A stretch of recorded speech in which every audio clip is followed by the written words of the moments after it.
Once upon a time, in the rugged heart of the Andean mountains, there lived an old shaman named Túpac. He was a guardian of ancient wisdom, a man whose direct ancestry goes back to the Great Inca Emperor Pachacuti. Shaman Túpac was a man who had spent his entire life seeking the balance between strength and kindness, power and humility. His humble abode was perched on the mountainside, overlooking the picturesque valley facing the resplendent Machu Picchu citadel. In that valley, once ruled by fear and dominance, a man named Manco resided. Manco had been a formidable leader, renowned for his strength, ruthlessness, and countless victorious conquests across the region. The sound of his name was enough to instill fear for miles across the countless villages scattered throughout the Andes. His leadership skills allowed him to hold his dominion firmly in his grasp, but that had all changed. Over time, he had changed his approach drastically. He had experienced a transformation, a profound awakening. He decided to embrace absolute kindness, shunning his ruthless ways and striving to lead with a softer approach. He believed that respect could be earned by a leader through benevolence rather than coercion. He abandoned his iron fist, replacing it with an open hand. Unfortunately, as the seasons changed, so did his fortunes. Manco's transformation brought about turmoil. People stopped respecting him, thinking him weak. Neighboring villages sensed vulnerability and began attacking his people, confident that he would not retaliate with the same ferocity he once had. Even his own family and trusted advisors turned against him, questioning his leadership. One day, driven by desperation and the realization that he was losing everything he had fought so hard for, Manco decided to seek counsel from the old shaman Túpac. He embarked on a treacherous journey up the steep mountain path, through dense forests and across rushing rivers. After days of arduous travel, he finally reached Túpac's humble abode. The shaman, with eyes as deep as the night sky and a weathered face that bore the weight of centuries, welcomed Manco into his hut.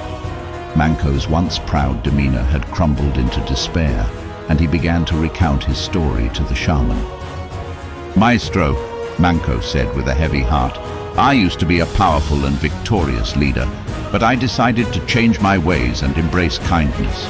Now my people no longer respect me, and we are under constant attack from our enemies. I've lost everything." Shaman Túpac listened patiently, and after a long pause, he spoke.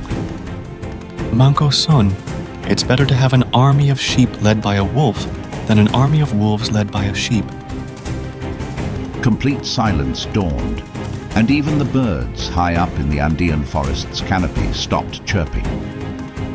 The shaman's words were profound and left Manco astounded. After a few minutes, Shaman Túpac sensed Manco's confusion and began to explain. "Strength does not equate to cruelty, and kindness does not imply weakness.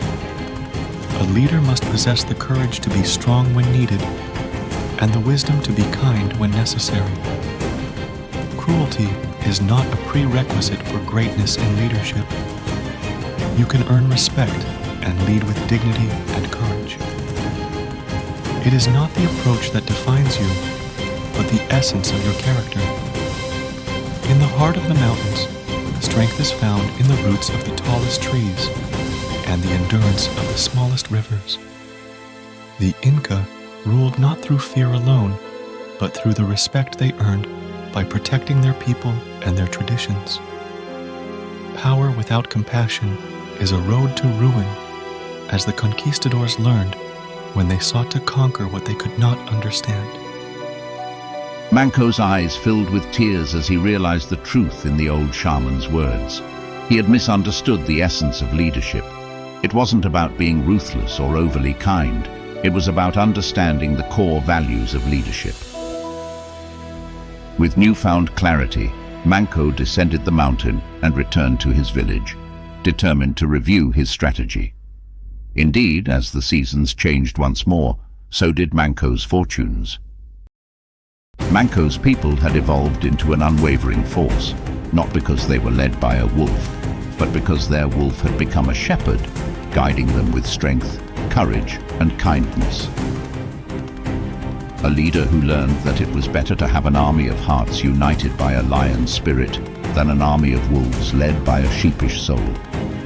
In doing so, he found a balance that echoed the glory of the Inca civilization, where power and compassion coexisted harmoniously. It was all about balance,